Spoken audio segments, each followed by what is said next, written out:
আসসালামু আলাইকুম বন্ধুরা, তোমরা সবাই ভালো আছো আশা করি। বৃষ্টির দিনে চলে আসলাম আমি মোহাম্মদপুর বেয়ারি ক্যাম্পের সামনে।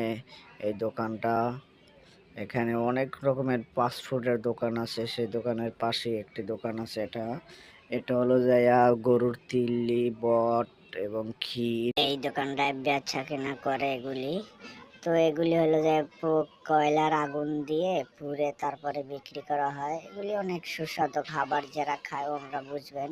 এই খাবারগুলি অনেক মজাদার হয় বন্ধুরা, তাই আমি চলে আসলাম খাওয়ার জন্য। আমি এই যে শিখগুলি দেখো, এগুলি সবগুলি এখন নিচে। এগুলি ভালো করে মামা পোড়াইতে আছে, পোড়াবার পরে সুন্দর করে তারপর আমাকে প্লেটে দিবে, তারপর আমি সসে করে খাবো ইনশাল্লাহ। আর অনেক মজা, এটা তোমরা না খাইলে বুঝবা না, তোমরা খাইলে তখন বুঝবা।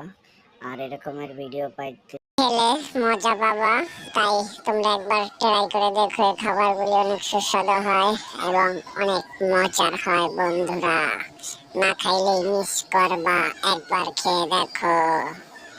খোদা হাফেজ।